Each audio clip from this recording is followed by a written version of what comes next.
Mis padres se saltaron mi graduación, la llamaron un desfile de perdedores, y en su lugar fueron al partido de baloncesto de mi hermano. A las 11 de la noche, mi discurso de mejor alumna era tendencia número 1 en TikTok.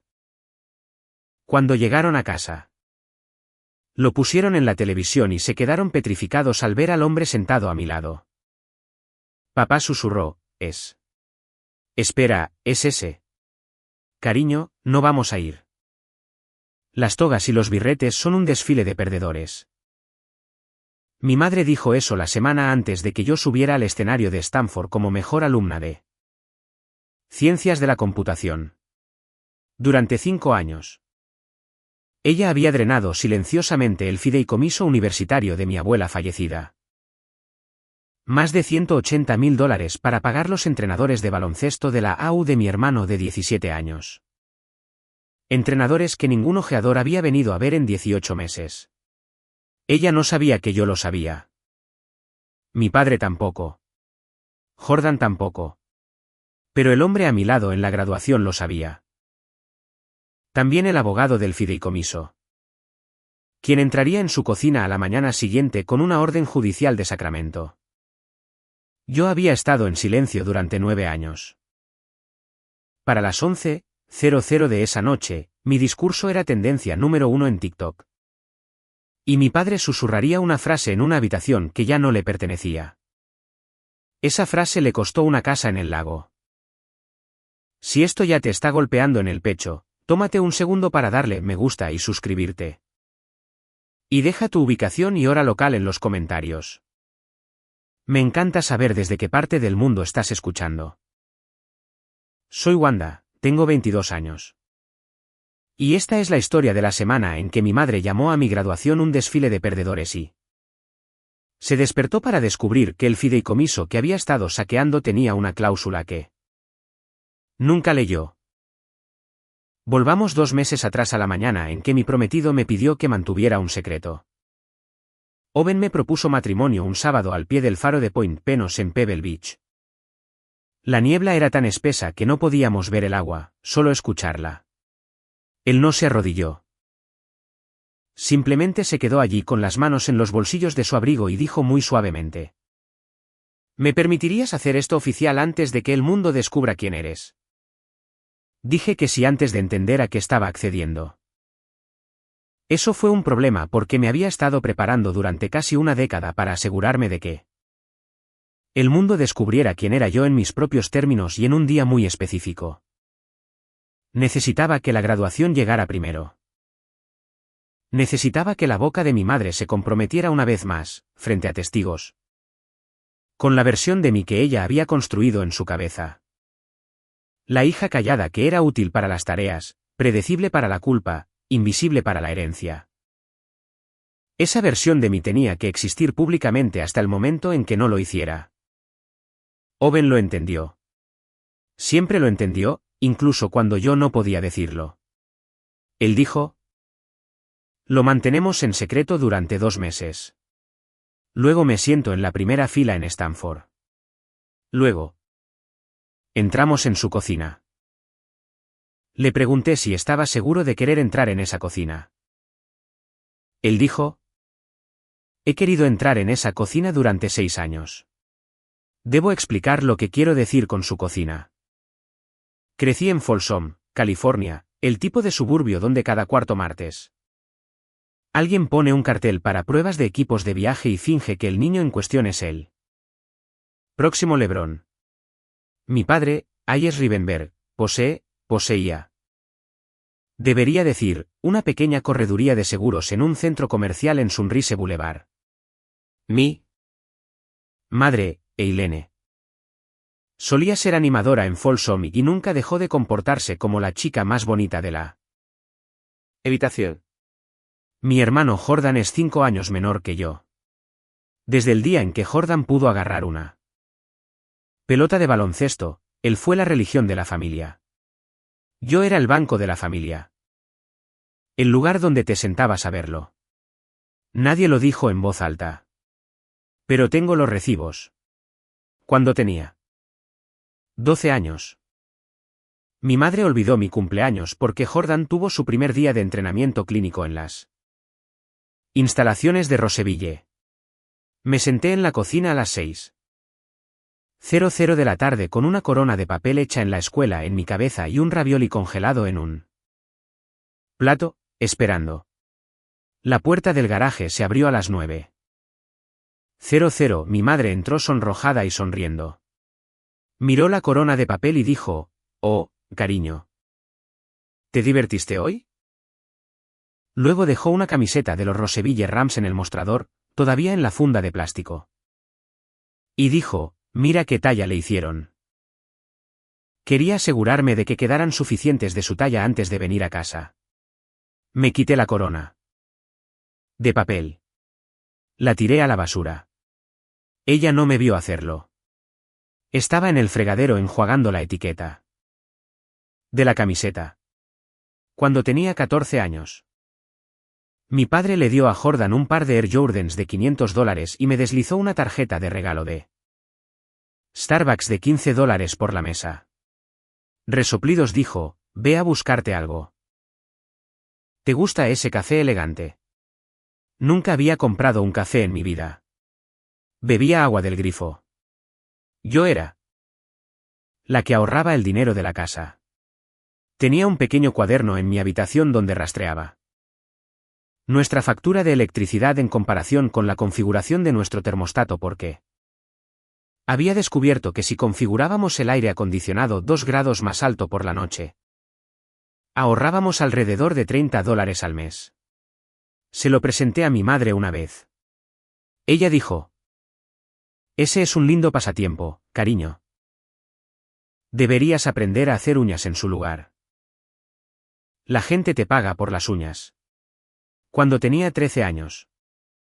Comencé a aprender Python por mi cuenta en una laptop donada en la trastienda de la biblioteca pública de Folsom. Tenía que inscribirme para una franja de 1 hora. Si la usabas por más tiempo, el voluntario del mostrador te tocaba el hombro y tenías que irte. Aprendí a escribir código eficiente porque el código ineficiente no cabía en 60 minutos. El bibliotecario que dirigía la trastienda era un hombre llamado Sr. Adelman. Se había jubilado de la enseñanza de química en la escuela secundaria el año anterior. Notó que yo era la única niña que venía 5 días a la semana. Que nunca pedía ayuda y que siempre devolvía las toallitas para teclado al cajón correcto cuando terminaba. Alrededor del segundo mes, el Sr. Adelman comenzó a dejar un pequeño cuaderno de espiral para mí, etiquetado con mi nombre en un trozo de cinta adhesiva. El cuaderno vivía en el tercer cajón del mostrador de referencia.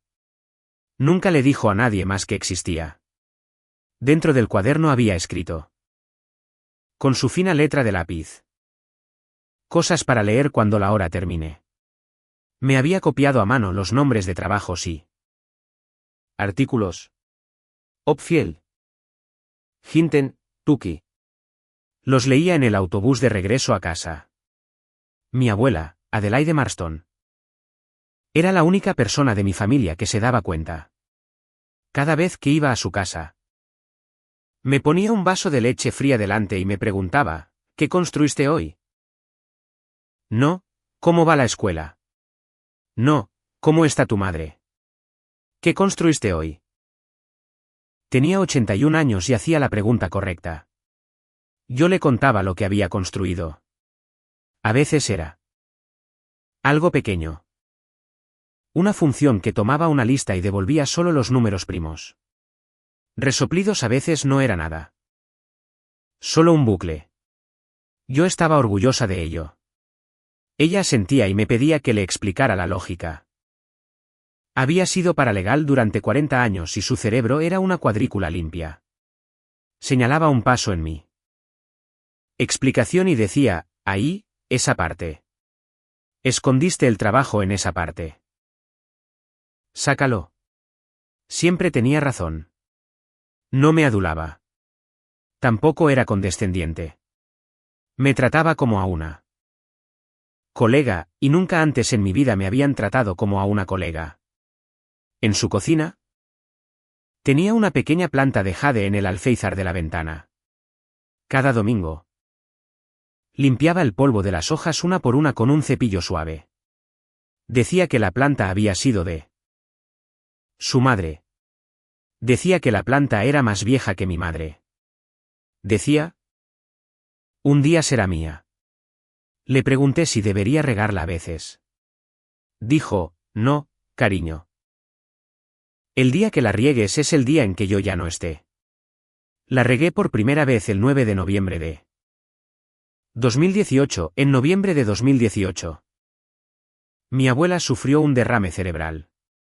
El hospital me dejó sentarme a su lado durante una hora antes de que llegara mi madre. Resoplidos, Adelaide me miró con un lado de la boca trabajando y el otro dormido, y me dijo lo último que me diría. Dijo: tu fideicomiso es tuyo.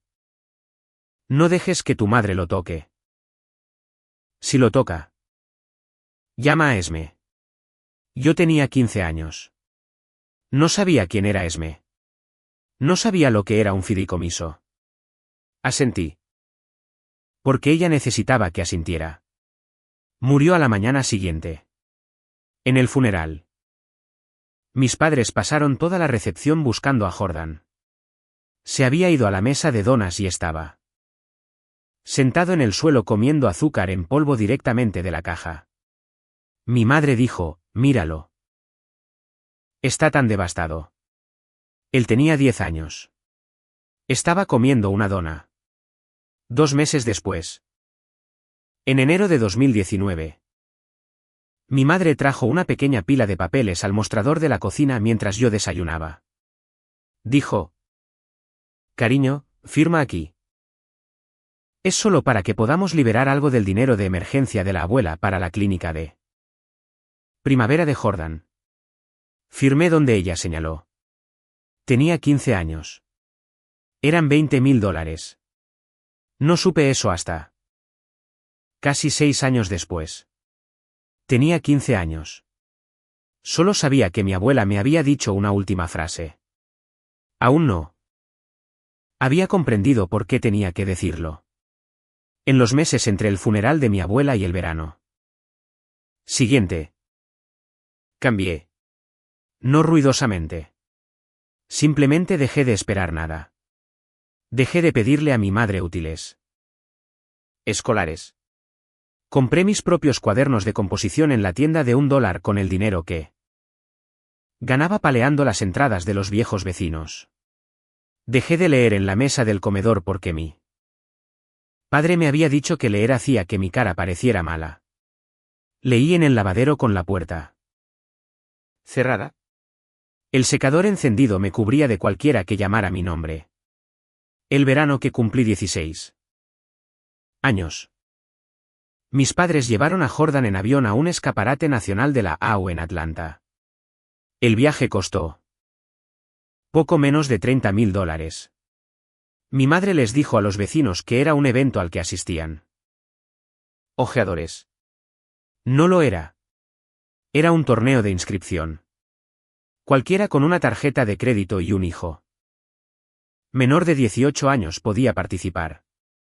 Ese verano me quedé sola en casa por primera vez en mi vida. Tenía la casa, la cocina y la laptop que mi padre le había comprado a Jordan 2 años antes y luego había olvidado. Jordan solo la usaba para videojuegos. El teclado tenía polvo de cheeto entre cada tecla. Lo limpié con una toallita húmeda y una horquilla. Ese fue el verano en que participé en el Finney Open. Finney Open era una competencia de codificación remota y anónima para estudiantes de secundaria patrocinada por una empresa de tecnología de la que nadie en mi escuela había oído hablar, Carrington Labs. La consigna era clara. Construir un modelo que pudiera predecir el riesgo de impago de crédito al consumidor a partir de señales disponibles públicamente. La ventana de presentación era de 12 días. Pasé 10 de ellos en la cocina con té helado y sin aire acondicionado. Trabajé desde las 7:00 de la mañana hasta las 3:00 00 de la mañana siguiente. Comí arroz frío con salsa de soja. Dormí en bloques de 4 horas en el sofá de la sala porque la habitación se calentaba demasiado por la tarde. Limpié el polvo de cheeto de la vieja laptop de Jordan con una toallita húmeda y una horquilla y una sola gota de jabón lavavajillas en un paño de microfibra. El modelo que presenté era un pequeño conjunto. 3 aprendices débiles apilados sobre un árbol de decisión con gradiente potenciado con una característica personalizada que había descubierto leyendo un libro blanco de la CFPB que mi abuela me había enviado la Navidad anterior. Adelaide había recortado el resumen de una revista impresa y lo había grapado en la parte posterior de una tarjeta de Navidad. No sé cómo supo que lo necesitaría. Quedé en primer lugar. 3 días después de los resultados. Recibí un correo electrónico a las 3:00 de la mañana. El asunto era solo mi nombre de usuario. El cuerpo decía, Wanda. ¿Estás siendo supervisada actualmente por alguien? Owen Carrington. Me senté en el suelo de mi habitación mirando la pantalla durante 40 minutos. La casa estaba oscura. Jordan estaba en Atlanta. Mis padres estaban en Atlanta. No hubo supervisión en ningún sentido significativo en ningún momento de mi crianza. Pero la pregunta aún se sentía cargada. Respondí, no, estoy sola en la biblioteca. Tengo 16 años. Él respondió 12 minutos después. Me gustaría comprar tu modelo. Luego me gustaría hablar contigo sobre lo que viene después de eso. Trae a un adulto de tu confianza a la próxima llamada. No había ningún adulto en mi vida en quien confiar. Respondí, no tengo uno. Él escribió, te encontraré uno. A la mañana siguiente. Una mujer llamada Esme Lockich entró en la cafetería a 2 cuadras de la biblioteca donde me habían dicho que esperara. Era pequeña. De pelo gris, con un blazer azul marino. Dejó una carpeta de manila sobre la mesa y dijo: Tu abuela me dejó una nota. La nota decía que si un extraño alguna vez te ofrecía algo más grande de lo que podías entender, debías traérmelo primero. Hola. Wanda. Llevo 6 años esperando conocerte.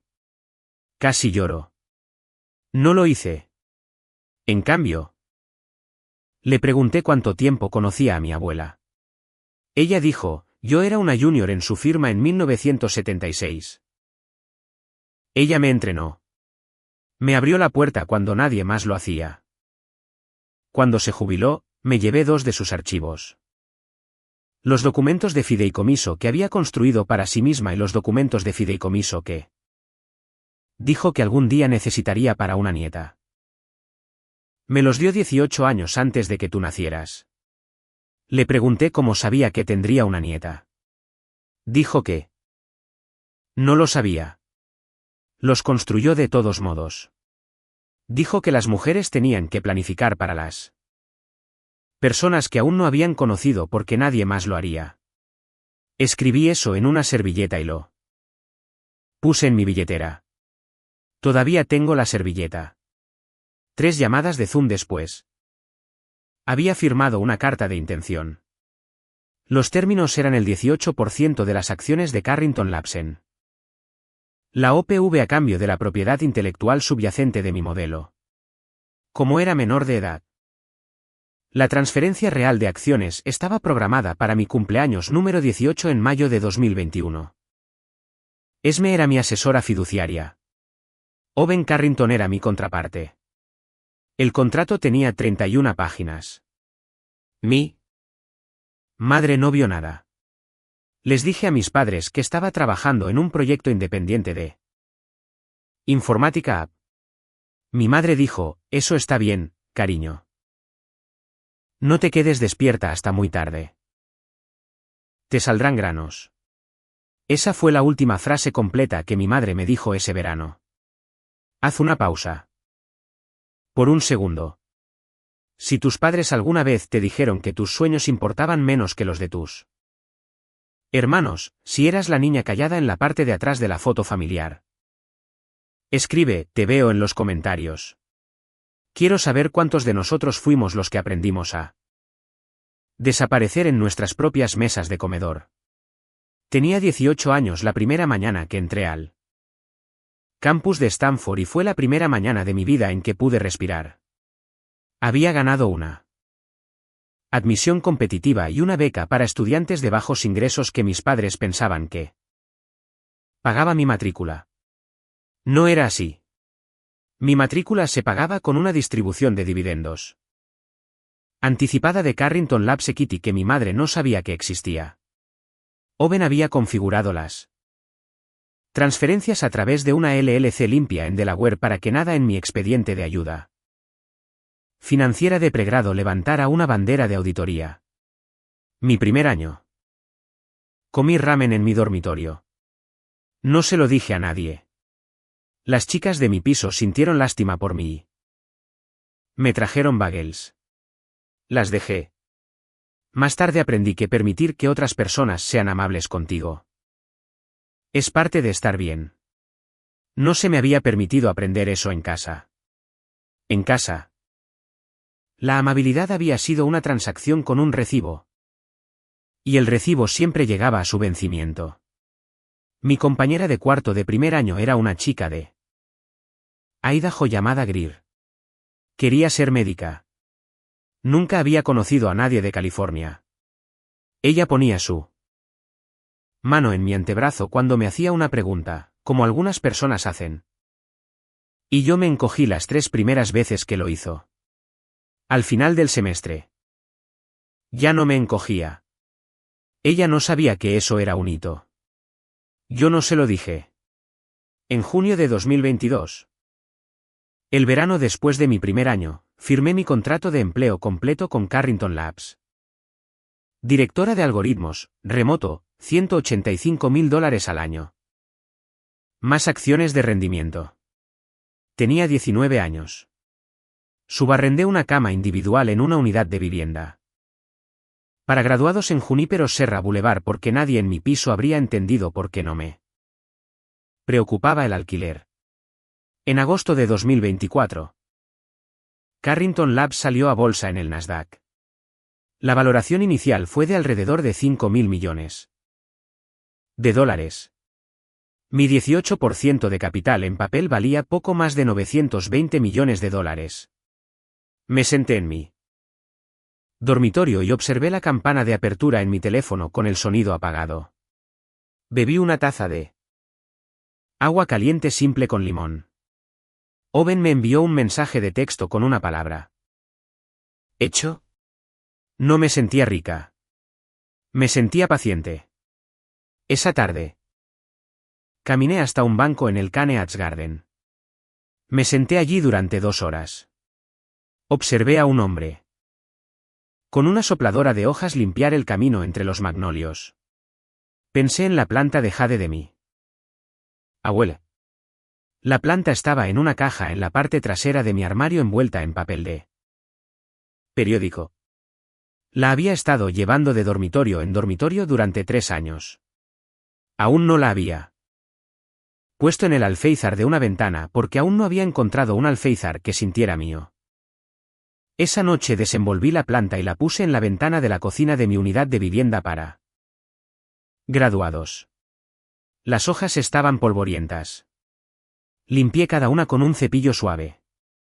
Esa noche llamé a Esme y le pedí que comenzara la primera auditoría programada del fideicomiso de mi abuela. El fideicomiso era un instrumento de ciclo de 6 años.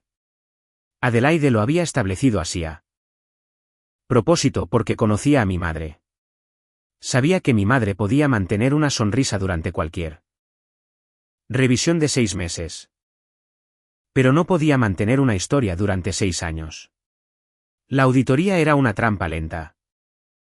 Y había estado en marcha desde 2018. Se activó en noviembre de 2024. Esme me llamó un miércoles. Dijo, Wanda, tengo los extractos bancarios. Se han realizado 4 retiros de la cuenta fiduciaria en los últimos 5 años y medio. Un total de $180.000. Cada retiro lleva la firma de tu madre.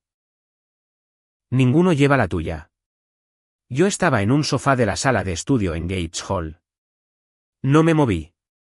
No. Lloré. Le pedí a Esme que me enviara los escaneos. Me senté con mi laptop abierta durante 2 horas. Leyendo las entradas una por una. 20.000, 30.000, 50.000. 80.000. Había estado en silencio durante casi una década. Había decidido mucho antes de este momento. Que no hablaría hasta que mis padres hubieran caído por completo en la trampa que habían tendido. Y. Sabía exactamente cuándo se cerraría esa trampa porque yo iba a ser quien la cerraría. El día que crucé el escenario de Stanford en enero de 2025, Owen. Esme y yo nos reunimos en la oficina de Esme en Sacramento. La oficina está en el 11º piso de un edificio de ladrillo en J Street con una única ventana que da a las vías del tren. Esme extendió los extractos sobre su mesa de conferencias en orden cronológico. Ella dijo, enero de 2019. 20.000 para lo que tu madre describió al banco como la clínica de primavera de Jordan. Agosto de 2020, 30.000 para viajes de la AU en la costa este. Mayo de 2022, 50.000 para lo que ella llamó un programa de recuperación europeo. ¿Qué es algo que ella inventó? Julio de 2023. 80.000 para paquetes de entrenamiento privado en Roseville. Tocó cada extracto una vez. Usó él. Mismo cajero cada vez. Él pensó que ella era una agente de bienes raíces invirtiendo para su hijo. Él pensó que estaba siendo amable. Ella hizo una pausa. Dijo, entrevisté al cajero ayer. Lloró en mi oficina. Dijo que ella venía vestida con un blazer y perlas cada vez. Dijo que siempre le traía una pequeña caja de caramelos de mar.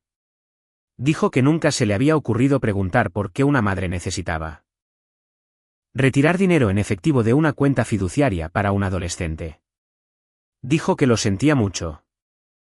Le pregunté a Esme si quería presentar cargos contra mi madre. Esme me miró por un largo momento. Dijo, puedes. El condado aceptará un caso como este. Sería malversación en calidad fiduciaria. El mínimo es 1 año. El máximo es significativo. Pero Wanda, un caso criminal te consumirá. Consumirá tu fundación. Consumirá la tranquilidad de tu prometido. Dije.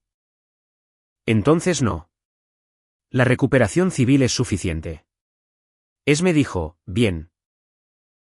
Eso es lo que habría dicho tu abuela. Owen dijo, me gustaría presentarme ahora. Dije, no. Dije.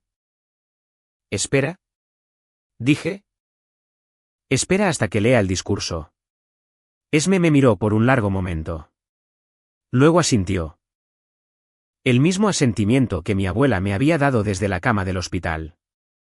Dijo. Entonces déjame explicar la recuperación. La recuperación era la segunda mitad del diseño de mi abuela. El fideicomiso que había construido para mí estaba protegido en la superficie. Pero por debajo estaba cableado. Adelaide también había dejado un conjunto separado de bienes a mis padres, pero esos bienes estaban condicionados. Dependían de que su fideicomiso para mí permaneciera intacto. El instrumento se llamaba cláusula in terrorem, que, según el Código de Sucesiones de California, es ejecutable cuando está redactado correctamente y Adelaide lo había redactado como una mujer que había sido paralegal en 1962 y nunca había olvidado lo que un paralegal podía hacer. La cláusula decía en lenguaje sencillo que si cualquier parte que no fuera la beneficiaria nombrada, es decir, yo, retiraba fondos del fideicomiso sin mi consentimiento por escrito, los bienes contingentes revertirían. Los bienes contingentes eran la casa del lago en el condado de El Dorado, valorada en aproximadamente $1.4 millones. Y una cartera de valores administrada por valor de $640.000. Ambos actualmente a nombre de Hayes y Eileen Rivenberg. Me dijo. En el momento en que firmes la petición. Esos dos bienes pasarán de nuevo al patrimonio Marston y luego a ti por indicación. La orden puede ejecutarse en el Tribunal Superior de California en 48 horas. No firmé ese día.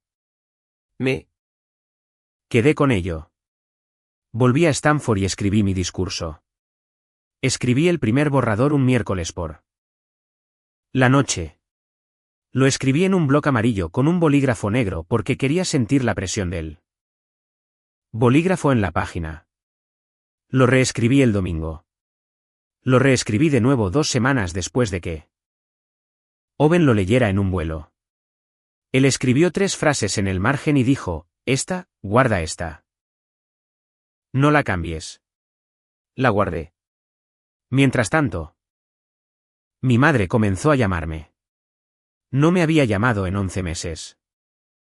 Cariño, dijo, dime otra vez, ¿Stanford es estricto con la asistencia de los padres? Porque Jordan tiene esta exhibición y tu padre estaba pensando. Dije, Stanford no es estricto. Haz lo que quieras. Lo dije con una pequeña sonrisa que ella no pudo oír. Casi me río. Me contuve. Aún quedaban 6 semanas. En mayo de 2025. Owen y yo fuimos en coche a Pebble Beach. El faro de Point Pinos funciona desde 1855. Es el faro en funcionamiento continuo más antiguo de la costa oeste. Aprendí ese dato de Owen durante el viaje.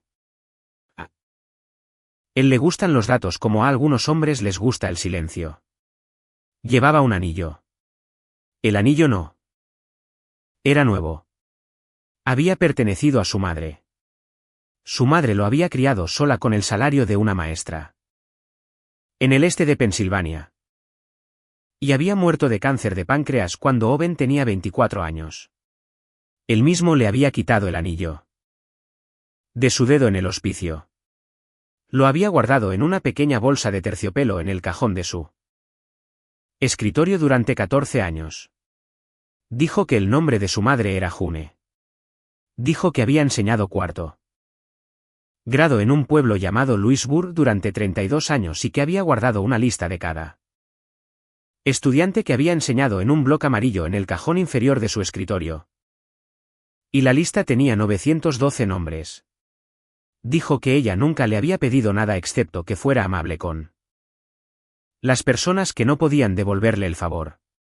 Dijo que la única vez que se había enfadado con él en toda su vida fue cuando él tenía 16 años y le había dicho a un compañero que la ropa de este olía raro.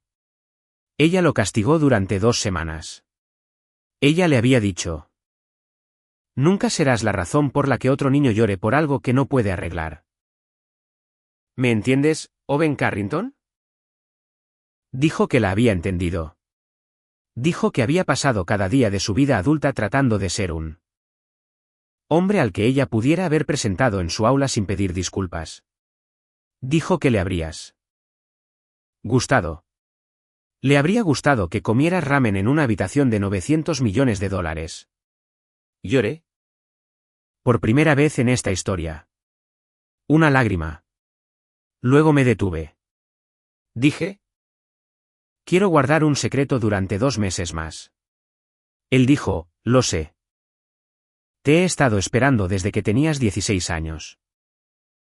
2 meses no son nada. Nos sentamos en un banco sobre el agua y elaboramos el plan. 3 pasos. Discurso de mejor estudiante con el anuncio de la fundación. Owen visible en la fila VIP donde la familia de cualquier nuevo presidente filantrópico se sentaría naturalmente. Luego, a la mañana siguiente, nosotros 3, yo, Owen y Esme.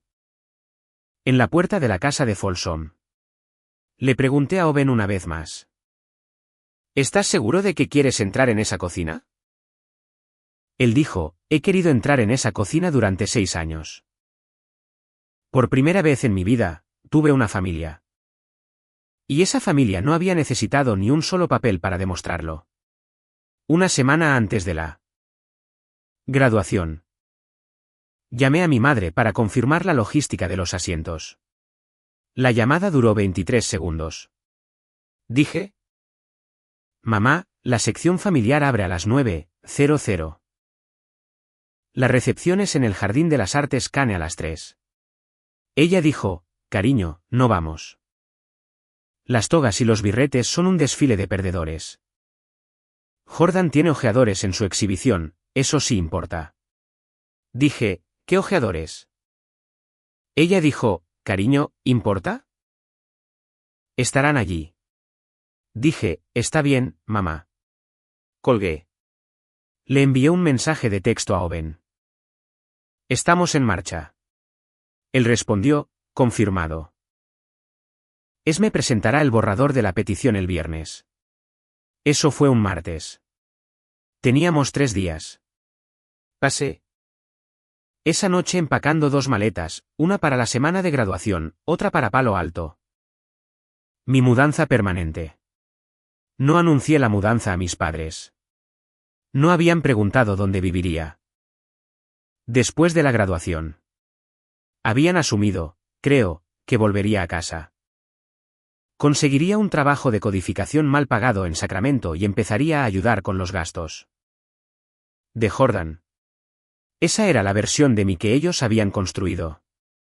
Era la versión en la que necesitaba que siguieran creyendo durante 3 días más. El jueves por la tarde. Esme envió a Owen el borrador de la petición. El viernes por la mañana. Lo presentó bajo sello ante un juez del Tribunal Superior de Sacramento que había sido secretario del primer abogado de mi abuela. Un hombre llamado Charles Marston. Sin relación. El juez había conocido a Adelaide. Leyó la cláusula. Firmó la orden. La orden estaba programada para publicarse a las 8:00 de la mañana del día después de la graduación. La noche antes de la graduación. Me paré frente al espejo en mi habitación de hotel en Palo Alto a las 2:00 de la mañana. Owen estaba dormido en el sofá de la suite porque se lo había pedido. Quería una última noche a solas con mi reflejo. Leí el discurso al espejo. Lo leí 2 veces. La segunda vez que lo leí, vi a mi abuela de pie detrás de mí en el espejo. No sonreía. Asintió una vez. Quiero decirles la verdad sobre ese momento. No estaba alucinando. Sabía que ella no estaba realmente allí. Sabía que mi cerebro la había construido a partir de 9 años de ausencia practicada. De la misma manera que él. Cerebro construye habitaciones en sueños que nunca has visitado. Pero de alguna manera siempre conoces el plano. No era un fantasma. Era un recuerdo que había doblado y vuelto a doblar hasta que se había convertido en músculo. Le dije al espejo con una voz. Apenas un susurro: abuela, lo voy a leer mañana. Ellos no vienen. ¿Estás orgullosa? El espejo, por supuesto. No dijo nada. La planta en el escritorio no se movió. El tráfico fuera del hotel siguió adelante. Sonó una bocina de coche desde el Camino Royal. Alguien rió en el pasillo. Una puerta se cerró. Me senté en la alfombra al pie de la cama y doblé el discurso por la mitad. Me fui a la cama a las 3:00. Crucé el escenario al mediodía del día siguiente frente a 8.000 personas en el anfiteatro Frost. El Departamento de Ciencias de la Computación de Stanford me había votado como mejor alumna de la promoción de 2025. Ese año había 190 estudiantes universitarios de ciencias de la computación. Yo tenía el promedio de notas más alto de todos ellos. Un 3.99. La única a menos fue en un curso de escritura introductoria en mi primer semestre de otoño, donde el profesor había dicho en horas de oficina que mis ensayos eran demasiado limpios. Como si los hubiera escrito un robot. Le agradecí la retroalimentación y nunca le pedí que los revisara. El discurso duró 8 minutos. Lo había memorizado. No miré el papel del atril. Miré las 8.000 caras. El primer minuto me dirigí a la clase. Les di las gracias. Dije, buena suerte. Estándar. El segundo minuto. Les conté sobre una chica que aprendió a programar en la trastienda de la biblioteca pública de Folsom con un temporizador de 1 hora. El tercer minuto, les conté sobre mi abuela. Dije su nombre. Adelaide Marston. Dije que había sido la única persona en mi infancia que me había preguntado qué había construido ese día. Dije que había sido paralegal en 1962. Cuando se suponía que las mujeres no debían leer contratos. Y ella los había leído de todos modos. Dije que había muerto un miércoles de noviembre de 2018 y que me había dicho una última frase y que esa frase había sido sobre un fideicomiso. El cuarto minuto. Anuncié la Fundación Adelaide Marston. Le dije a la audiencia que a partir de esa mañana se había establecido una dotación de $25 millones para proporcionar matrícula completa de Stanford a 500 estudiantes de pregrado de primera generación durante la próxima década. Dije que la primera cohorte sería seleccionada de entre los estudiantes que habían utilizado una biblioteca pública como su principal punto de acceso a la computadora. Dije que también estábamos financiando 3.000 laptops para ser distribuidas a bibliotecas públicas en zonas rurales de California, comenzando en el condado de Sacramento y expandiéndose. Dije que cada laptop tendría una pequeña placa en la parte inferior que diría simplemente de una niña que necesitaba una. Dije que la placa había sido idea del señor Adelman. Él se había jubilado de la biblioteca pública de Folsom 2 años antes. Él estaba en la audiencia ese día. Le pedí que se pusiera de pie. Él se puso de pie. La audiencia aplaudió durante 38 segundos. Les dije que la fundación no aceptaría a ningún miembro de la junta que no hubiera utilizado un recurso público en algún momento de su educación. Resoplidos. Dije que la fundación publicaría sus decisiones de subvención de forma transparente cada trimestre. Dije que la fundación nunca tendría una gala. La audiencia se rió. La audiencia se puso de pie. No. Se volvieron a sentar durante 1 minuto y medio. El quinto minuto. Dije la frase que Owen había marcado con un círculo. Dije a los padres de este país que les dijeron a sus hijas que no importaban lo suficiente como para asistir. Gracias. Su ausencia me enseñó todo lo que nunca quisieron enseñarme. Lo dejé reposar. Dije. Y a las abuelas que observaron de todos modos. Esto lo construimos para ustedes. Retrocedí. Bajé del escenario ante una ovación de pie que duró 3 minutos. Tengo el registro de tiempo. El equipo de transmisión de Stanford lo registró. Owen estaba en la primera fila de la sección VIP con un traje gris carbón sencillo. No se puso de pie y aplaudió ruidosamente. Se puso de pie y aplaudió exactamente como aplaudían los demás patrocinadores de la industria. Resoplidos asintió una vez cuando lo miré. Solo una vez. Esa era nuestra promesa. El equipo de redes sociales del Departamento de Ciencias de la Computación de Stanford publicó un clip de 90 segundos a las 4:00 de la tarde, subtitulado solo con mi nombre y el anuncio de la fundación.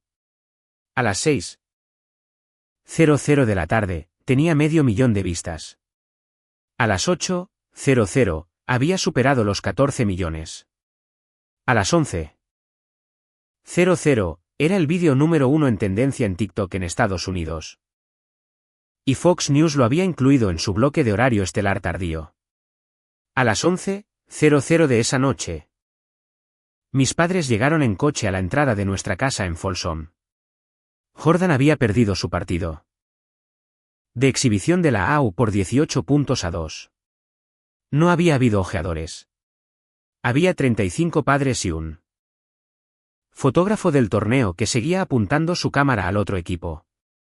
Mi padre había salido del gimnasio antes del pitido final. Mi madre se había quedado el tiempo suficiente para decirle al entrenador que el árbitro había sido ridículo. Jordan había vuelto a casa en el asiento trasero con la capucha puesta y la cara pegada a la ventana, viendo deslizarse los centros comerciales. No miró su teléfono en todo el camino. Tenía 32 mensajes de texto.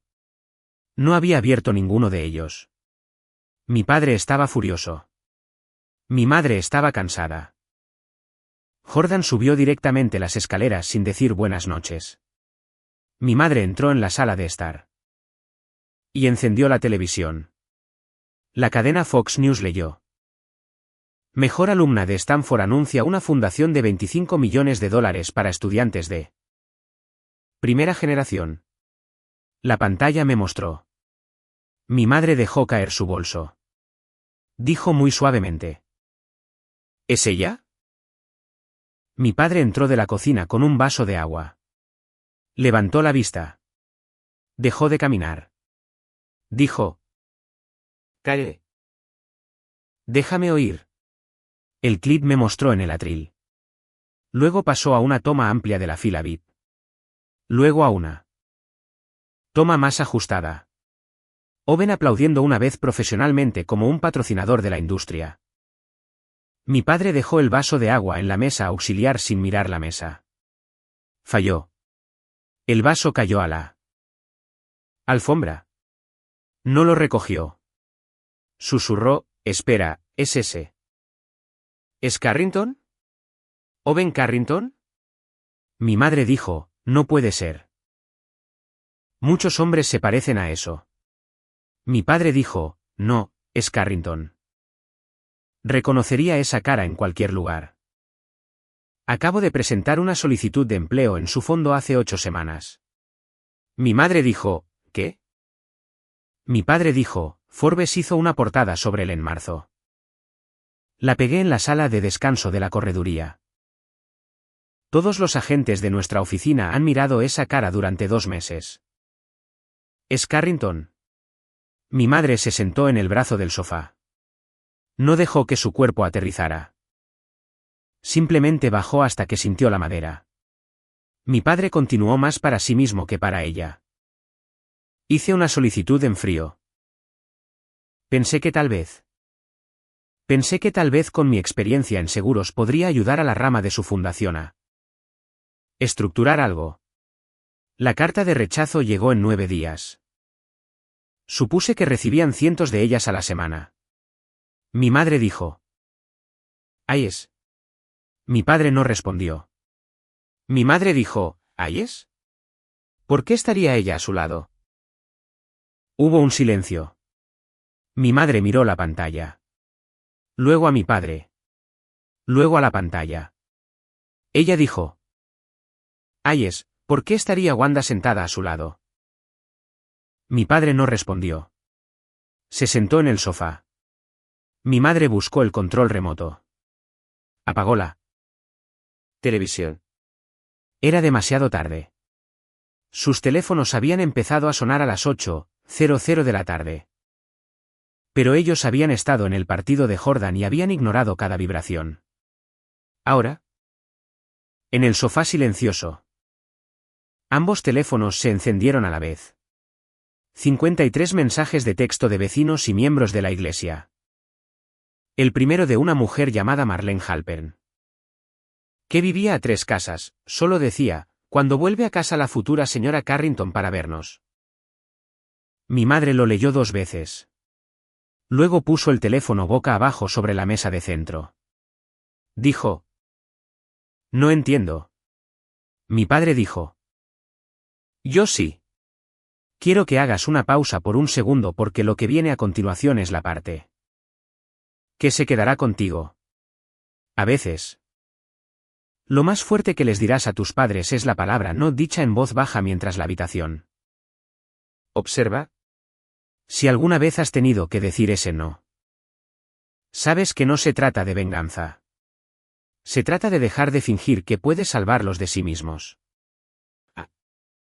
La mañana siguiente, mi madre se despertó a las 6:00 y comenzó a llamar a los vecinos.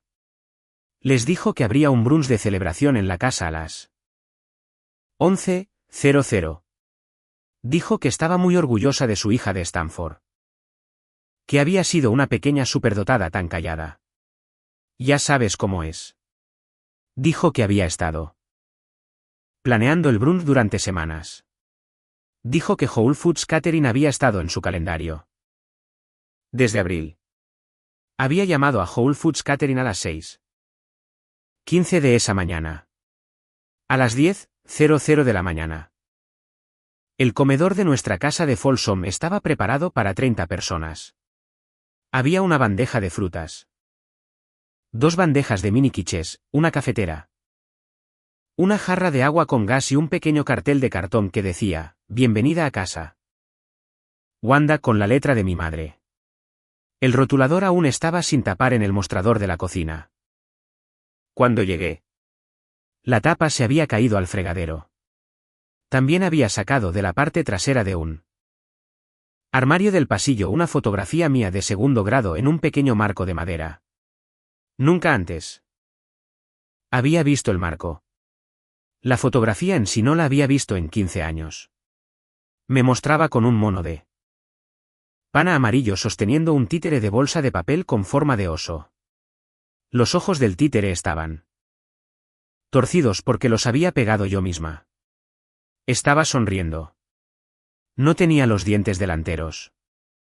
Mi madre había puesto la fotografía en el aparador, apoyada contra un jarrón de girasoles de supermercado con un pequeño letrero pegado debajo que decía, con su letra: Nuestra orgullosa chica de Stanford.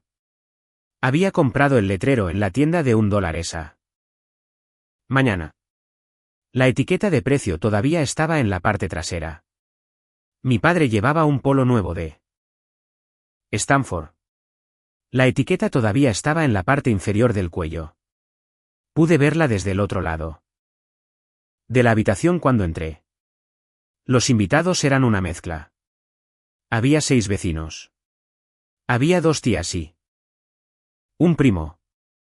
Había 3 de los compañeros de trabajo de mi padre de la correduría. Había una pareja que mi madre había conocido en uno de los torneos de la AU de Jordan. Estaba la familia Halpern. Marlene Halpern era la mujer que le había enviado un mensaje de texto a mi madre la noche anterior. Owen. Esme y yo entramos a las 10:36 de la mañana. Mi madre vio a Owen primero. Dijo muy alegremente: Cariño, no me dijiste que traías un amigo. Dije, él no es un amigo. Este es Owen, mi prometido, y esta es Esme Lokich, la abogada del fideicomiso de mi abuela. La habitación quedó en silencio. La bandeja de frutas se sentó en el centro de la mesa del comedor como un malentendido.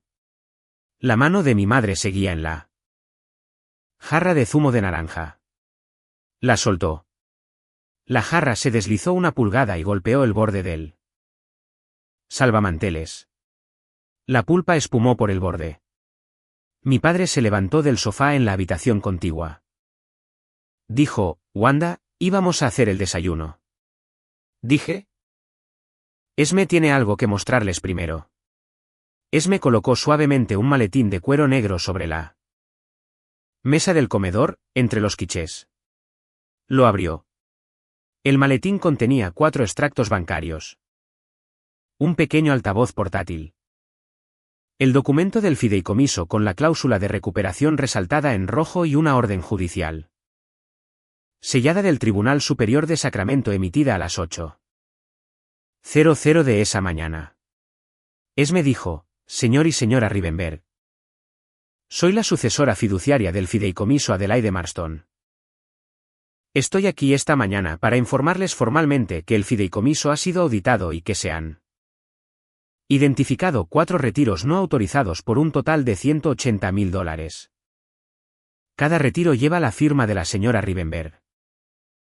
Cada uno se realizó sin el consentimiento por escrito de la beneficiaria, mi cliente, Wanda Rivenberg.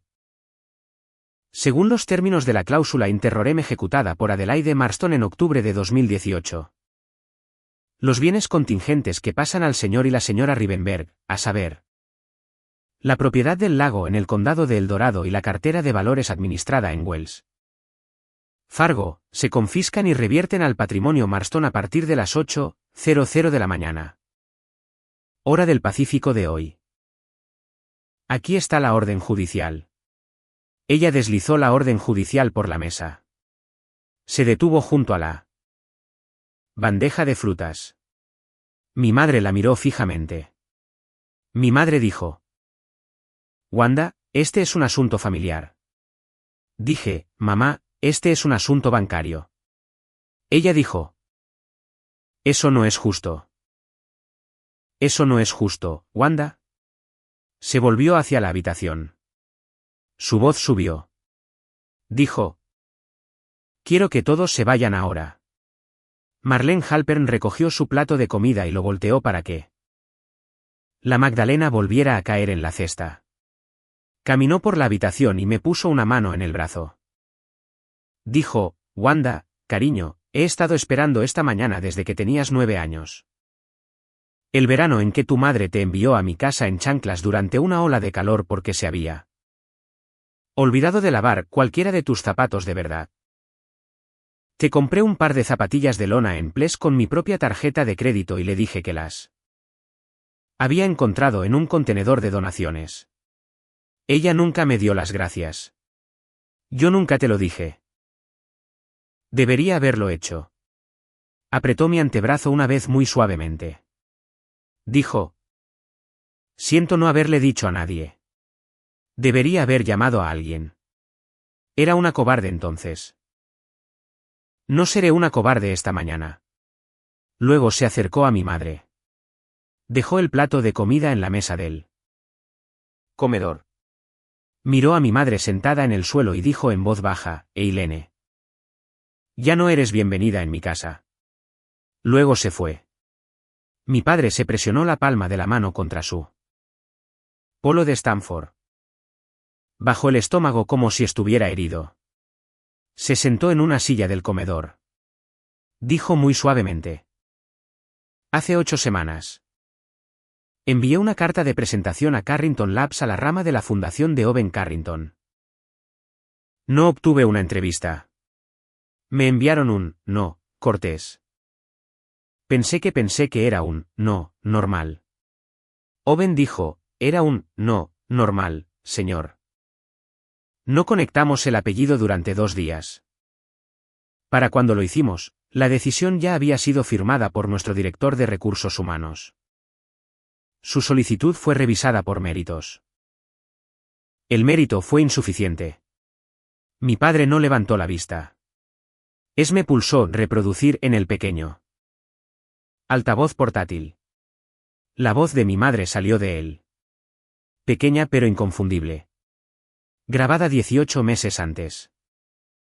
A través de la línea de atención al cliente estándar del banco.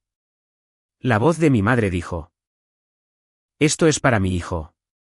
Necesita los fondos. Estoy invirtiendo en mi hijo. Me pulsó detener.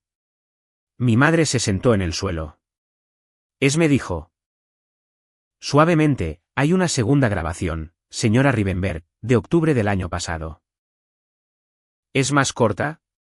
En ella le dice al cajero que mi hija no necesita este dinero. Ella tiene una beca. Vive en un dormitorio. No la reproduciré ahora. Nunca la reproduciré. Está en el expediente del caso.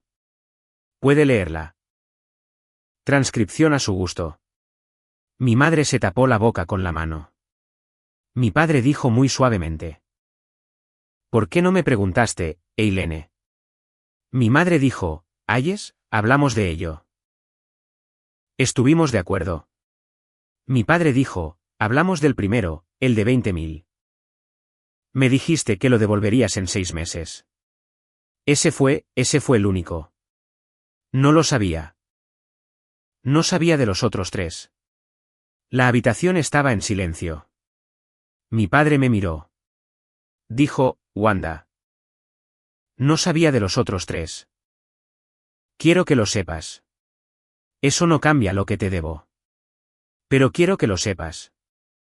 Dije, lo sé, papá. Yo sí lo sabía. Lo había sabido durante meses. Las firmas en los retiros segundo, tercero y cuarto eran solo de mi madre. El primer retiro tenía ambas firmas, incluida la mía, falsificadas. El analista forense de escritura a mano que me había contratado había sido muy claro. Mi padre había sido culpable del primer pecado. Mi madre había sido culpable de los 4. Jordan entró del pasillo. Había oído su nombre. Estaba descalzo. En pantalones cortos de baloncesto y su cabello todavía estaba aplastado por la almohada. Dijo. ¿Qué está pasando? Dije, Jordan. Mamá y papá han estado tomando dinero del fideicomiso de la abuela durante 5 años para pagar tus entrenadores de baloncesto. Están perdiendo la casa del lago esta mañana por eso. Jordan miró a nuestra madre en el suelo. Dijo. Muy suavemente, ¿ella? ¿Ella de verdad? Mi madre comenzó a decir algo. No pudo terminar una frase. Jordan me miró. Por primera vez en quizás 7 años. Mi hermano me miró como si yo fuera una persona. Dijo, ¿tú sacaste algo de eso? Dije, obtuve una educación y una fundación y un abogado que amaba a mi abuela. Obtuve eso sin el dinero de tu fideicomiso. El dinero del fideicomiso nunca fue sobre mí. Lo dejé reposar. Dije. Pero tú tuviste 5 años de entrenadores. Ningún ojeador te estaba viendo realmente. Así que, tú también obtuviste algo. Solo que no lo que pensabas que estabas obteniendo. Jordan miró al suelo. La habitación estaba en silencio. Los Halpern ya se habían ido. Los 3 compañeros de trabajo de la correduría se levantaron y salieron silenciosamente del comedor y por la puerta principal. Las 2 tías y el primo comenzaron a seguirlos. El primo hizo una pausa en la puerta y dijo. Wanda, cariño, lo siento mucho por no haber preguntado nunca. Lo siento mucho. Mi tía Patricia se levantó del sofá en la esquina. Era la hermana mayor de mí. Padre. Ella resoplidos no había visitado nuestra casa desde 2017. Había dejado de venir después de tener una discusión con mi madre. De todas las cosas, por una receta. Caminó hacia mí. No me tocó. Simplemente se quedó allí. Dijo. Wanda, la discusión por la receta en 2017 fue sobre un pastel que solía hacer tu abuela. Tu madre dijo que la receta era suya ahora. Yo dije que era de Adelaide. Dije que tu abuela quería que tú la tuvieras. Tu madre me dijo que me fuera de su casa y que no volviera. Debería haberte llamado. Debería haber ido en coche a Folsom y haberte metido la receta en el buzón. Lo siento mucho. Me entregó un trozo de papel doblado. Papel amarillo de bloc. Su letra. Era la receta del pastel. Me la puse en el bolsillo. Dije. Gracias, tía Patricia. Ella se fue. Mi padre dijo finalmente, Wanda. Danos una oportunidad de arreglar esto. Por favor. Miré a Owen. Owen no asintió ni negó con la cabeza. Simplemente mantuvo mi mirada. Me estaba diciendo con su cara que la respuesta era mía y solo mía. Y que él sostendría cualquier respuesta que eligiera sin dudarlo. Miré a mi madre en la alfombra. Miré a mi padre en la silla del comedor. Miré el zumo de naranja que aún se acumulaba alrededor del salvamanteles. Dije no. Lo dije una vez. Lo dije en voz baja. Lo dije sin levantar la voz. Mi madre comenzó a llorar. Mi padre no dijo una palabra más. Dije, voy a salir de la casa ahora. Me llevaré a Owen y a Esme conmigo. La orden judicial está sobre la mesa del comedor. El banco les llamará el lunes por la mañana. Le he pedido a Esme que les dé 90 días para desalojar la casa del lago. Eso es más tiempo del que me dieron a mí. Caminé hacia la puerta. Me di la vuelta. Había una cosa más que quería decir. No para ellos. Para Jordan. Dije. Jordan, si quieres venir a vivir conmigo y ven a Palo Alto este verano, puedes. Pagaré la matrícula de la universidad comunitaria a partir del otoño. No pagaré por un entrenador privado. Si aceptas esos términos, la oferta se mantiene hasta agosto. Resoplido si no, la oferta expira. Jordan dijo muy rápidamente, acepto. Dije. Prepara una maleta. Él subió. Salí con Owen y Esme. No volví a mirar la mesa del comedor. Ni el zumo de naranja, ni el cartel de bienvenida a casa. Wanda. La tapa del rotulador seguía en el fregadero. Esme condujo. Owen se sentó atrás conmigo. Me sostuvo la mano todo el camino de Folsom a Sacramento. Donde Esme nos dejó en el pequeño hotel donde nos habíamos quedado la noche anterior. Ninguno de los dos dijo nada hasta que estuvimos en la habitación. Entonces me acosté en la cama y no lloré. Simplemente me quedé allí. Owen se sentó en el borde de la cama. Dijo. ¿Era así como querías que se sintiera? Dije, sí. Dijo, bien. Entonces estaba bien. Un mes después, en julio de 2025. La Fundación Adelaide Marston abrió su primera oficina en Palo Alto. 14 empleados a tiempo completo. 500 becas en proceso. 3.000 laptops enviadas a 41 bibliotecas rurales de California antes del Día del Trabajo. La primera cohorte comenzaría en Stanford en el otoño de 2026. Mi padre perdió la correduría a finales de agosto. No por la orden judicial, sino porque sus clientes cancelaron silenciosamente sus pólizas. Nadie confronta a un hombre en Folsom. Simplemente dejan de devolverle las llamadas. Él tomó un puesto de agente junior en una firma más grande en Roseville. Ahora conduce un Honda. Mi madre fue desinvitada de 2 juntas comunitarias. Dejó de ir a la iglesia. Ella y mi padre continuaron viviendo en la casa de Folsom, que todavía poseen. Pero no se hablan mucho. Eileen se unió a un estudio de yoga al otro lado de la ciudad y pasa la mayoría de sus días allí. Según me dicen. Me lo dicen porque Jordan me lo cuenta. Jordan vivió con Owen y conmigo en Palo Alto. Durante el verano. Fue a terapia 3 veces a la semana con una mujer llamada doctora Iris Bass, quien se especializaba en adolescentes que habían estado cargando expectativas de tamaño adulto. Me pidió disculpas en la 6ª semana de una manera que fue real. Con las manos temblorosas y los ojos en el suelo. Dijo, yo sabía, Wanda. Sabía lo del dinero. Mamá me lo dijo cuando tenía 15 años. Dijo que era un regalo de la abuela. Dijo que tú habías aceptado. No pregunté. Sabía que tú nunca habrías aceptado. Yo sabía. Lo dejé llorar. No lo interrumpí. Lo dejé tomarse 3 minutos completos para decirlo. ¿Qué necesitaba decir? Luego dije, gracias por decírmelo.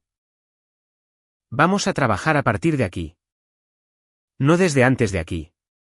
Él asintió. Se matriculó en Sierra College en Rocklin en septiembre.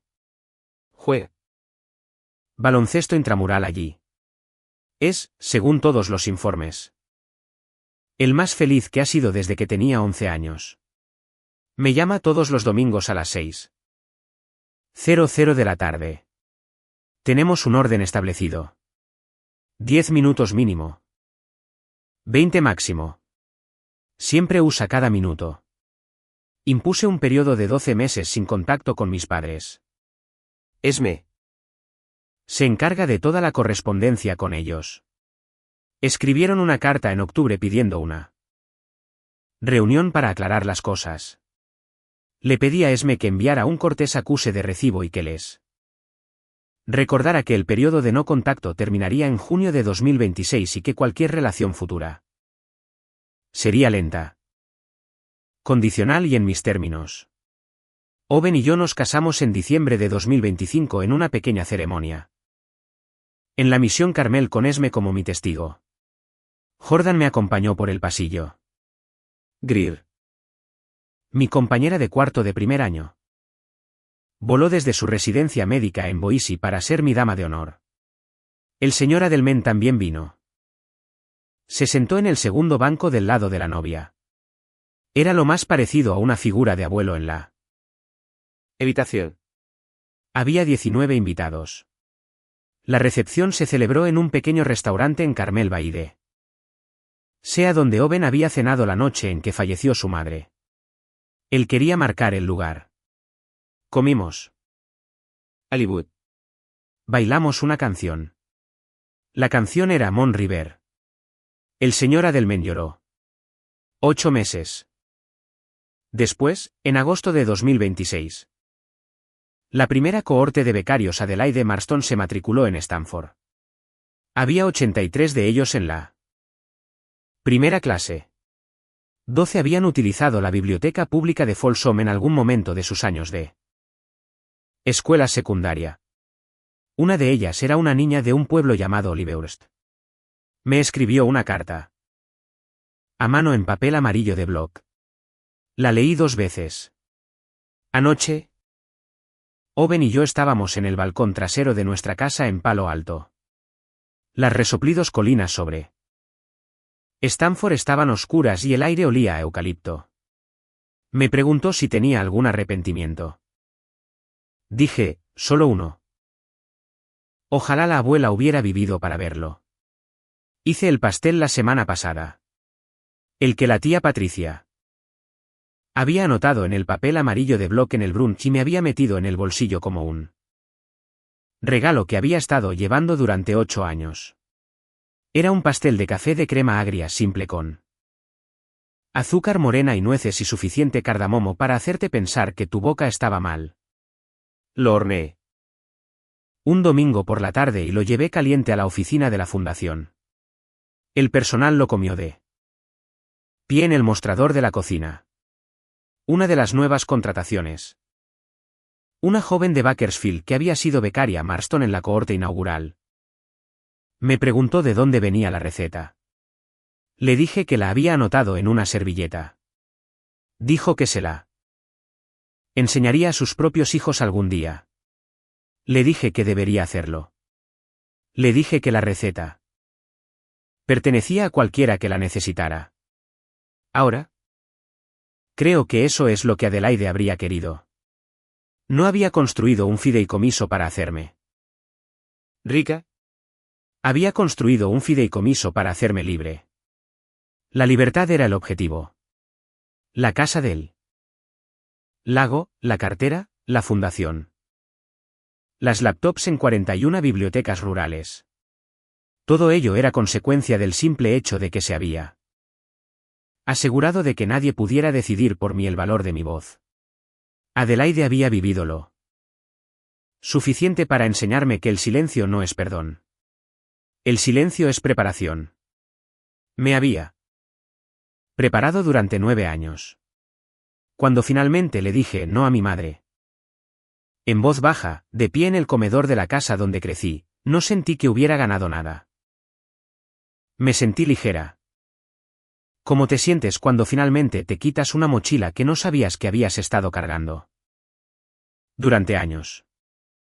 Soy Wanda Rivenberg. Construí un modelo cuando tenía 16 años, y esperé 6 años para usarlo. Mi abuela una vez me preguntó qué había construido ese día. Creo que finalmente sabría qué decirle ahora. Construí una puerta y la atravesé y la cerré detrás de mí.